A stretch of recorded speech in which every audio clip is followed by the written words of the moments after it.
జోగులాంబ గద్వాల జిల్లా నుంచే ప్రారంభించాలని ఒక ఆలోచన, ఒక సెంటిమెంట్ మాకు అనిపించింది. దానికి రకరకాల కారణాలు ఉన్నాయి. ఒకటి, నడిగడ్డ ప్రజలు నిజాయితీ గల ప్రజలు. నడిగడ్డ ప్రజలు చాలా నిజాయితీ గల బిడ్డలు, మర్మం లేని మనుషులు. ఇంత పేదరికం ఉంటే, ఇంత కటిక దారిద్ర్యం ఉంటే కూడా భరిస్తున్నారు తప్పితే ఎవరిని తిరిగి ఒక మాట అంటలేరు. మీ కష్టాన్ని నమ్ముకొని మీరు బతుకుతా ఉన్నారు. మరి ఇటువంటి నియత్ గల్ల గడ్డ మీద నుంచి ఏ పని చేసినా ఆ జోగులాంబ అమ్మవారి ఆశీర్వాదం ఉంటదని చెప్పి మనస్ఫూర్తిగా నమ్ముతున్నాను. కాబట్టి ఇవాళ మరొకసారి ఇక్కడికి రావడం జరిగింది. ఇక ముందు కూడా ఖచ్చితంగా వస్తూనే ఉంటామనే విషయాన్ని కూడా తెలియజేస్తా ఉన్నాను.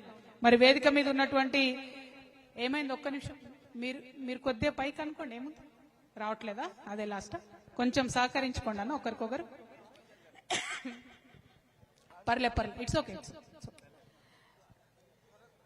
వేదిక మీద ఉన్నటువంటి తెలంగాణ జాగృతి రాష్ట్ర ఉపాధ్యక్షులు కోల శ్రీనివాస్ గారికి, తమ్ముడు శివారెడ్డి గారికి, చిలుక ప్రవీణ్ గారికి, ఇస్మాయిల్ అన్న గారికి, వేముల భవానీ గారికి, కొత్తగా సర్పంచ్ గా గెలిచినటువంటి మరియమ్మ గారికి, వారి హస్బెండ్ కి, అట్లనే మా నారాయణపేట జిల్లా అధ్యక్షుడు మా సోదరుడు గవినొల్ల శ్రీనివాస్ గారికి, మన స్వామి గారికి, సీమల రమేష్ గారికి, సందీప్ గారికి, దండే ఆనంద్ గారికి, తేజ చౌదరి గారికి, మన తెలంగాణ జాగృతి రాష్ట్ర మైనారిటీ ప్రెసిడెంట్ ముస్తఫా గారికి, ఇక్కడ జోగులాంబ గద్వాల్ ప్రెసిడెంట్ గారు సలీం గారికి, అట్లనే మా తమ్ముడు బాలాజీ ఉదయ్ గారికి, శ్యామ్ గారికి, మరి అందరికన్నా ముఖ్యంగా ఈ నడిగడ్డ హక్కుల పోరాట సమితి నుంచి ఈ కార్యక్రమాన్ని ఏర్పాటు చేసినటువంటి బుచ్చిబాబు గారికి, లవన్న గారికి, విజయ్ గారికి, విష్ణు గారికి, బలరాం నాయుడు గారికి, గోవింద్ గారికి, రంగస్వామి గారికి, మరి నడిగడ్డ హక్కుల పోరాట సమితికి సంబంధించినటువంటి కార్యకర్తలకు, మిగతా నాయకులకు, అందరికన్నా ఎక్కువ రాబోయే రోజుల్లో ఈ గద్వాలకు కాబోయే ఎమ్మెల్యే గారు గొంగళ్ళ రంజిత్ కుమార్ గారికి మనస్ఫూర్తిగా ఈ రాష్ట్ర రైతుల పక్షాన నిలబడాలనేటటువంటి ఒక ఉక్కు సంకల్పంతో ఇవాళ ఏర్పాటు చేసినటువంటి రైతు సంఘర్షణ సమితి సభకు హాజరైనటువంటి మా ఆడబిడ్డలందరికీ హృదయపూర్వకంగా నమస్కారాలు తెలియజేస్తా ఉన్నా. మరి మేము బండి దిగి వస్తా ఉంటే ఒగ్గుడోలు విన్యాసాలతోని మమ్మల్ని ఉత్సాహపరుస్తూ ఇక్కడి వరకు తీసుకొచ్చినటువంటి స్వామి వారి బృందం అందరికీ కూడా మనస్ఫూర్తిగా అభినందనలు తెలియజేస్తా ఉన్నా. మీలాంటి కళాకారుల వల్లనే తెలంగాణ ఉద్యమం ఆనాడు ఉవ్వెత్తున ఎగిసిపడింది. మరి ఇప్పుడు జరగబోయేటటువంటి కొత్త సంఘర్షణలో, ఇప్పుడు జరగబోతున్నటువంటి సామాజిక ఉద్యమాల్లో కూడా మీ యొక్క పాత్ర ఉండాలి అని చెప్పి మనస్ఫూర్తిగా నమ్ముతూ విన్యాసం చేసిన మీ అందరికీ ధన్యవాదాలు. మరి మా లంబాడి అక్క చెల్లెళ్ళు చక్కగా డాన్స్ చేపించుకుంటూ తీసుకొచ్చిన అక్కడి నుంచి ఇక్కడి వరకు మీకు ప్రత్యేకంగా అభినందనలు తెలియజేస్తా ఉన్నాను. మరి అదే విధంగా రంజిత్ కుమార్ గారు నాకు మాట చెప్పారు మొన్న, అక్క మీరు ప్రతి జిల్లాకు వెళ్లి అనేక అంశాల మీద సభలు పెడతామంటున్నారు కదా, రైతులకు సంబంధించి సభ మాత్రం మా గద్వాల్లోనే పెట్టాలి అని అడిగింది. అంటే నేను ఒకటే ఒక ప్రశ్న అడిగిన, రైతు అంటే కేవలం మగవాళ్ళేనా రంజిత్ అని అడిగిన. లేదక్క, రైతు అంటే పొలంలో ఖచ్చితంగా ఆడవాళ్ళు పనిచేయండి, పొలం వెళ్ళదు, ఆడవాళ్ళు కష్టపడండి, ఏ పంట కూడా చేతికి రాదు.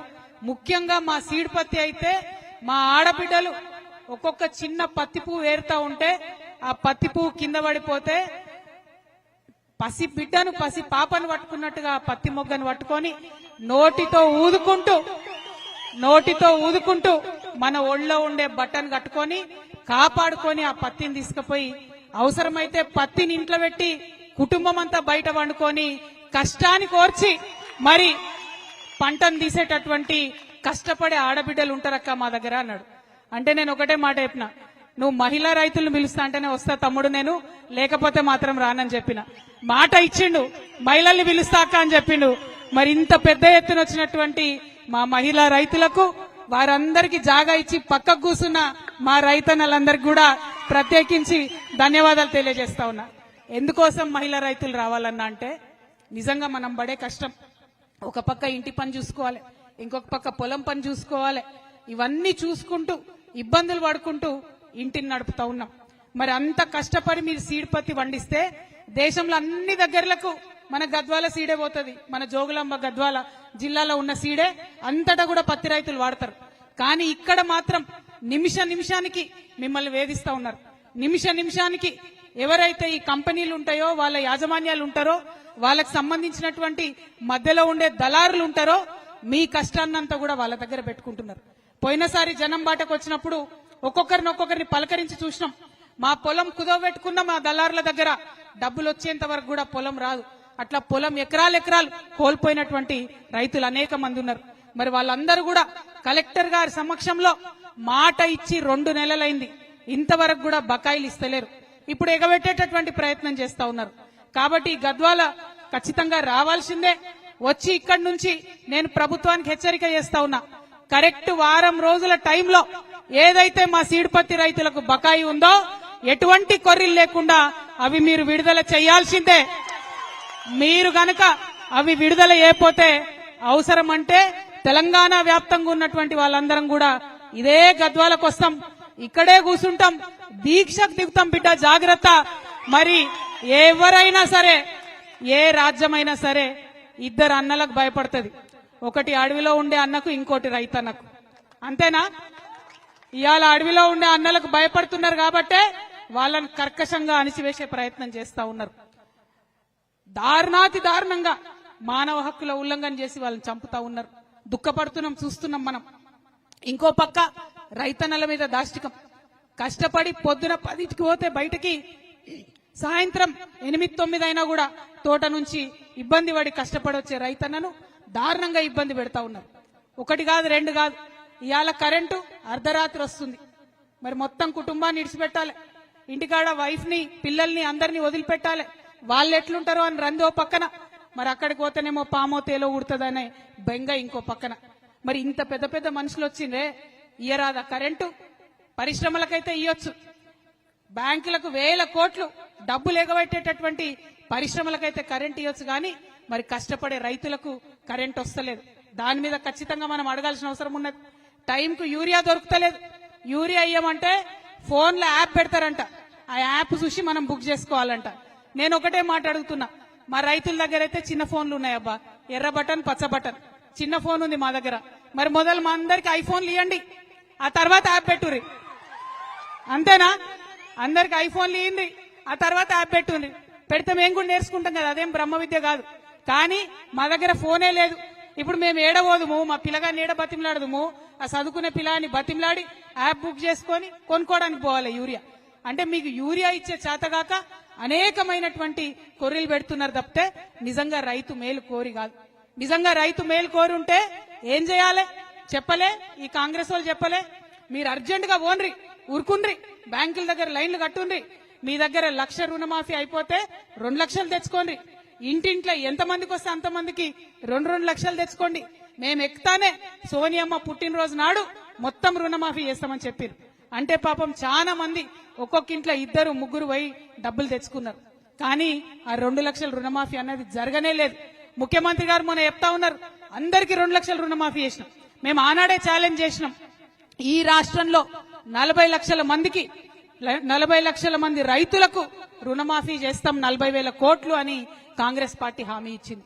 ఇవాళ రుణమాఫీ చేసింది కేవలం 25 లక్షల మంది రైతులకు మాత్రమే. అంటే ఇంకా 15 లక్షల మంది రైతులకు రుణమాఫీ జరగలేదు. ఇవి గణాంకాలు చెప్తున్నాయి, లెక్కలు చెప్తున్నాయి. మీరు బుకాయించినా కూడా నమ్మరు ప్రజలు, ఎందుకంటే అనుభవిస్తున్నారు. కొంతమందికి 50,000 ఉన్న వాళ్ళకు కూడా రుణమాఫీ కాలే, కొంతమందికి 1,50,000 ఉన్న వాళ్ళకు కూడా రుణమాఫీ కాలే. రుణమాఫీ అందరికీ చేయాలని చెప్పి ఈ ప్రభుత్వాన్ని నేను డిమాండ్ చేస్తా ఉన్నా. అదే విధంగా రైతు భరోసా ఎట్లయిపోయిందంటే ఎన్నికల కోసం ఇచ్చే గిఫ్ట్ లెక్క అయిపోయింది. మన ముఖ్యమంత్రి గారు ఏమాత్రం మొహమాటం లేకుండా ఇగో రైతు భరోసాకి వేస్తున్నా నేను, తర్వాత ఎన్నికలు పెడతా ఎంపీటీసీ డెప్యూటీసీ అని చెప్తున్నారు. అంటే కేవలం ఎన్నికలప్పుడే రైతు గుర్తొస్తుండే తప్పితే మిగతా టైంలో గుర్తొస్తలేదు. కాబట్టి రైతు భరోసా ఖచ్చితంగా వేయాలని నేను ప్రభుత్వాన్ని డిమాండ్ చేస్తా ఉన్నా. మరి మొన్న సర్పంచ్ ఎన్నికలు అయితే ఈ ఏటికి అవతల వైపు నారాయణపేటలో మా తమ్ముడు గవినోల శ్రీనివాస్ గారు డైరెక్ట్ గా యునానిమస్ గా సర్పంచ్ గెలిచి మరి బోని కొట్టిండు జాగృతికి. ఆయన జాగృతి జిల్లా అధ్యక్షుడు నారాయణపేట. మరి మున్సిపల్ ఎన్నికలు రాగానే ఆ జోగులాంబ అమ్మవారి దయతోని గద్వాల్ నుండే జాగృతి జయగంట మోగింది, జైత్రయాత్ర ప్రారంభమైంది. మొత్తం వడ్డేపల్లి మున్సిపాలిటీ గెలుచుకున్నాం. అవునా కాదా? చూసిరా లేదా మీరందరూ? మరి అదే జైత్రయాత్ర కొనసాగుతుంది. సరే ఇలా వాళ్ళు మనతో ఉన్నారా లేదా చర్చ కాదు, ఎందుకంటే గద్వాల్ గడ్డ మీద ఒక రకమైన రాజకీయం నడుస్తుంది. ఏ పార్టీలు ఎవరు గెలిచినా అధికారం పెట్టుంటే అటే పోయేటట్టున్నారు. అంటే అప్పటిదాకా ముఖ్యమంత్రి మున్సిపల్ చైర్మన్ పిలుచుకోలే, కానీ ఒక్క వడ్డేపల్లిలా జాగృతి జెండా ఎగరంగానే దాబాబు అని చెప్పి పిలుచుకొని అందరితో ఫోటో దిగిరంట. అంటే ముఖ్యమంత్రి దగ్గర నుంచి మొదలు పెడితే ప్రతి ఒక్కరికి కూడా ఏ పార్టీలో గెలిచినా మా పార్టీలకు రావాలనే ఒక పిచ్చి రాజకీయం గద్వాల్లో నడుస్తుంది. నేను ఇవాళ ఎమ్మెల్యే గారిని అడుగుతున్నా, మీకు ధైర్యం ఉంటే, మీకు దమ్ముంటే, మీకు చిత్తశుద్ధి ఉంటే మీరు ఏ పార్టీయో రేపు ప్రెస్ మీట్ పెట్టి చెప్పండి. ఎక్కువ వేరే ఏం చేయదు, మీరు ఏ పార్టీయో చెప్పండి. ఏ పార్టీలో ఉన్నామో చెప్పుకోలేనటువంటి వాళ్ళు మీరు ప్రజలకు ఏం చేస్తారో ఎట్లా చెప్తారు? అంటే నువ్వు కాంగ్రెసా, నువ్వు బీఆర్ఎస్ఆ? నువ్వు కాంగ్రెస్ చేసే పనులు చేస్తావా ప్రజలకు, లేదా బీఆర్ఎస్ వాళ్ళు చెప్పే పని చేస్తావా? మరి ఏం చేస్తావు? ఏం చేయకపోతే ఎందుకున్నట్టు ఎమ్మెల్యే? రాజీనామా చేయి రాజీనామా. ఎందుకు అడుగుతా ఉన్నా అంటే బీఆర్ఎస్ పార్టీ నన్ను సస్పెండ్ చేసింది. నీతి ఉంది, నాకు ధర్మం ఉంది కాబట్టి ఆ పార్టీ ద్వారా వచ్చిన ఎమ్మెల్సీకి 1 నిమిషంలో నేను రాజీనామా చేసిన. నియత్ ఉండాలి, రాజకీయాలు చేయాలంటే నియత్ ఉండాలి, ధైర్యం ఉండాలి. ధైర్యం ఉంటేనే ప్రజాసేవలో ముందడిగే వస్తుంది. మరి ఇక్కడ ఎమ్మెల్యే గారిని అడుగుతా ఉన్నా నేను, మీరు ఏ పార్టీలో ఉన్నారు చెప్పండి ఫస్ట్ ప్రెస్ మీట్ పెట్టి. ఇందాక తమ్ముడు రంజిత్ అన్నట్టు ఈయన నెల నెలకు బీఆర్ఎస్ పార్టీకి చందా ఇస్తున్నంట. ఇయ్యడానికి వీరికి ఇంగితం లేకపోతే తీసుకోవడానికి బీఆర్ఎస్ పార్టీ కానీ ఇంగితం ఉండాలి కదా. మరి వాళ్ళు ఎందుకు తీసుకుంటున్నారన్న విషయం వాళ్ళు కూడా ప్రజలకు ఖచ్చితంగా చెప్పాల్సినటువంటి అవసరం ఉంది. మరి అది బీఆర్ఎస్ అయినా ఇప్పుడు వచ్చిన కాంగ్రెస్ అయినా 12 ఏళ్ళు అవుతుంది. మనం చిన్నప్పుడు చదువుకునేది గుర్తుంది కావచ్చు మీ అందరికీ, బిరబిరా కృష్ణమ్మ పరుగులిడుతోంది అంటే మనం మంచిగా పెద్ద పాట అనుకొని పద్యం అనుకొని నేర్చుకున్నాం చిన్నప్పుడు. కానీ ఇప్పుడు కూడా బిరబిరా కృష్ణమ్మ మనని దాటుకొని పరుగులెడుతుంది తప్పితే మన నడిగడ్డకు మాత్రం నీళ్లు వస్తలేవు. తుంగభద్ర తన్నుకుంటే వెళ్ళిపోతుంది మన దగ్గరికి వెళ్ళి తప్పితే మన ప్రాంతానికి నీళ్లు వస్తలేవు. అటు తుమ్మిళ్ళ నుండి సగం కెపాసిటీ వర్క్ అవుతుంది, ఇటు నెట్టెంపాడైతే నా చిన్నప్పటి నుంచి నడుస్తూనే ఉంది నత్త నడకన. నత్తలు కూడా సిగ్గుపడుతున్నాయట, మమ్మల్ని ఇట్లా నెట్టెంపాడుకు కంపేర్ చేయకండి, దరిద్రంగా ఉంది, మమ్మల్ని అవమానం చేయకండి అని చెప్పి. నెట్టెంపాడుదా ఆ పరిస్థితి ఉంది. అంటే ఇక నీళ్ళు ఎప్పుడు రావాలి నడిగడ్డకు? మరి మన కష్టాలు ఎప్పుడు తీరాలి? రైతు అనేటోడు గుండె మీద చేసుకొని ఎప్పుడు పడుకోవాలి? ఈ విషయాల్ని దయచేసి ఆలోచన చేయాలి. అందుకే నేను కోరేది మిమ్మల్ని, అది బీఆర్ఎస్ కంప్లీట్ గా నడిగడ్డను మోసం చేసింది, ఫెయిల్ అయిపోయింది బీఆర్ఎస్ పార్టీ నడిగడ్డలో. కాంగ్రెస్ పార్టీ 2.5 ఏళ్ళైంది వచ్చి ఏదో చేస్తామని చెప్పొచ్చిర్రు, కంప్లీట్ గా వాళ్ళు విఫలమైంది. మరి వాళ్ళ జరగాల్సింది ఏమున్నది? నాగర్ కర్నూల్లో నిన్న జరిగినటువంటి ఘటనలో మరి మాట్లాడాల్సినటువంటి అవసరం ఉన్నది. నీళ్లు రాకపోతే అడగాల్సినటువంటి అవసరం ఉన్నది. అట్లా అడిగేటోళ్ళు కొత్త వాళ్ళు రావాల్సినటువంటి అవసరం ఉన్నది. కాబట్టే మీ అందరి దయతోని ఒక ముందడుగేస్తున్నాం. ఖచ్చితంగా ప్రభుత్వంలో ఎవరున్నా సరే ప్రజలకిచ్చినటువంటి మాటలు, ప్రజలకిచ్చినటువంటి హామీలు మీరు ఇయ్యాల్సిందే అని చెప్పి నిలదీసి అడగడానికే తమ్ముడు ప్రవీణ్ చెప్పినట్టు ఒక ఆయుధాన్ని అయితే నూరుతా ఉన్నాం. ఆ ఆయుధం కొత్తగా వచ్చేటటువంటి ఆ రాజకీయ శక్తి ఖచ్చితంగా మీ అందరికి కూడా ఆయుధం అవుతుంది. ఈ నడిగడ్డకు నీళ్లు తీసుకొచ్చేటటువంటి ఒక వజ్రాయుధంగా మీ ముందుకు వస్తామని తెలియజేస్తా ఉన్నాం. అదేవిధంగా రంజిత్ కుమార్ చెప్పారు, మరి అత్త అల్లుడు తప్ప ఇక్కడ ఇంకో కొత్త ముఖం కనబడతలేదని. నాకైతే కొత్త ముఖం కనబడుతున్నది. మరి నాకైతే డెఫినెట్ గా ఒక కొత్త ఆలోచన ఉన్నటువంటి, అందరూ మా వాళ్ళే అనుకొని పనిచేసేటటువంటి ఒక కొత్త నాయకత్వం కనబడతా ఉంది. అందుకే చెప్పిన రాబోయే రోజుల్లో కాబోయే గద్వాల ఎమ్మెల్యే గారని ఉట్టిగా చెప్పలే నేను, బరాబర్ జరుగుతుంది. ఆడబిడ్డల ఆశీర్వాదం ఉంటే ఖచ్చితంగా జరుగుతుంది. ఇక్కడికి వచ్చిన ఆడబిడ్డలు ఒకసారి ఆలోచన చేసుకోవాలా, పనిచేస్తున్నాడా లేదా రంజిత్, కొట్లాడుతున్నాడా లేదా రంజిత్, అదే విషయాన్ని దయచేసి ఆలోచన చేయండి. ఇవాళ ఇక్కడికి వచ్చిన వాళ్ళందరూ అయితే నవ్వుతున్నారు. మరి ఆయన పేరు చెప్పినప్పుడు పనిచేస్తున్నాడా తెలుసా మీకు? బానే పనిచేస్తున్నాడా? కొట్లాడుతున్నాడా? మీ పక్షాన కొట్లాడుతున్నాడా? మరి ఉంటారా, నిలబడతారా రేపొద్దున?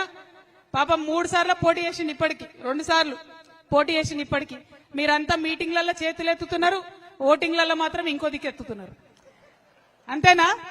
అట్లా చేయకూరి. ఎందుకంటే ఎలక్షన్ అప్పుడు ఎవరేమిచ్చినా తీసుకోవాలి, కానీ మనకెవరు పనిచేస్తారో వాళ్ళకే ఓటేసుకోవాలి. ఆ విషయాన్ని ఆలోచన చేయండి. ఎందుకంటే ఎలక్షన్ అనగానే ఇక అత్త వస్తారు, అల్లుడు వస్తారు, బయలుదేరుతారు. ఇప్పుడు వస్తున్నాయి, మళ్ళా జెడ్పీటీసీ ఎంపీటీసీ ఎన్నికలు వస్తున్నాయి.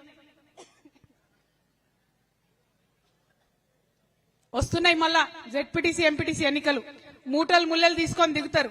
నేను ఒకటే మాట చెప్తున్నా, తీసుకోరి మూటలు, అవి మీ నెత్తి కొట్టి సంపాదించినాయే, మీ కష్టంతో సంపాదించినాయే, తీసుకొని ఏం భయపడదు.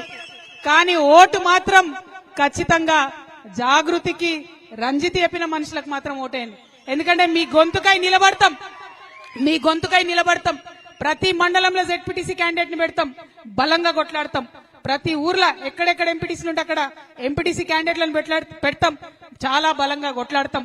మరి ఆశీర్వదించమని అడగడానికి వచ్చినాం. ప్రతి ఒక్క విషయం మీద కొట్లాడతాం, ముఖ్యంగా మా ఆడబిడ్డల విషయం మీద బలంగా కొట్లాడతాం. 2500 రూపాయలు నెలకు మనకి ఇస్తామని చెప్పారు, ఇంతవరకు పత్తా లేదు. తులం బంగారం ఇస్తామని చెప్పారు, బాగా మెరుస్తుంది మీ మెడల బంగారం. రేవంత్ రెడ్డి ఇచ్చిందేనా? ఇచ్చిండా అమ్మా? అరే ఇచ్చిండ అనుకుంటారు మీరు, చెప్పకపోతే మరి ఇచ్చిరా రేవంత్ రెడ్డి? 2 చేతులెత్తురి, ఒకసారి చూడరాడు. రేవంత్ రెడ్డి బంగారం ఎవరికి ఇవ్వలేదట, ఇచ్చిండా? మరి కొట్లాడాలన్నా వద్దా? వాటి కోసం అడగాలన్నా వద్దా? అది అడగడానికే ఇక్కడ దాకా వచ్చినాం. అయితే ఇవాళ నేను మా ఆడబిడ్డలకు ఒక పరీక్ష పెట్టదలుచుకున్నా. నాకైతే రంజిత్ చాలా గొప్ప చెప్పిండు, ఇక్కడ నుంచి కలెక్టరేట్ దాకా అందరు నడిచి వస్తారు మీతో. నడుస్తారా? ఓపికందా? ఆకలి అవుతుందా? ఏం కాదు, వచ్చినాక తిందాం. నేను కూడా తినకుండానే వచ్చిన హైదరాబాద్ నుంచి, అంతేనా? మరి రైతులకు రావాల్సిన ఈ అన్ని సమస్యల మీద కలెక్టర్ గారి దగ్గరికి శాంతియుతంగా మనం మార్చి చేసుకుంటూ పోదాం. ఈ గద్వాలలో తెలవాలి అందరికీ, జాగృతలు నడుస్తురు రైతుల కోసం. మిట్ట మధ్యాహ్నం ఎండలో ఆడబిడ్డలు రైతన్నలు నడుస్తున్నారని తెలవాలి. ఒక సామెత ఉన్నది, రైతేడ్చిన రాజ్యం బాగుండదని ఒక సామెత ఉన్నది. మరి ఆ రైతులకు మిట్ట మధ్యాహ్నం ఎండలో నడిపిస్తున్నటువంటి ఈ రాజ్యం కూడా డెఫినెట్ గా బాగుండదు. వాళ్ళు వినాలే, రైతుల మాట విని వెంటనే మనకు రైతు భరోసా ఇవ్వాలి. మనకేదైతే పెండింగ్ ఉన్నటువంటి రుణమాఫీ ఉందో దాన్ని కూడా మాఫీ చేయాలని చెప్పి నేను ఈ ప్రభుత్వాన్ని డిమాండ్ చేస్తా ఉన్నాను. మళ్ళొక్కసారి నడిగడ్డ హక్కుల పోరాట సమితి తరఫున తరలి వచ్చినటువంటి రైతన్నలందరికీ ధన్యవాదాలు తెలియజేస్తూ, మరి అలసట లేకుండా నడుస్తారా? పక్క నాతోని నడుస్తారా? నాకు అన్నల మీద డౌట్, అక్కలు నడుస్తారు కానీ మళ్ళా బండ్లు ఎక్కుతారా మీరందరు? బయటకు పోయి నడుచుడేనా? నడిచేటోడంతా చేయతాలే, నడిచేటోళ్ళంతా యూత్ అనుకుంటా అబ్బా నేను, మిగతా వాళ్ళంతా ముసలోళ్ళని ఫిక్స్ అయ్యి. అవునా? నడుస్తురా? జై తెలంగాణ, జై తెలంగాణ.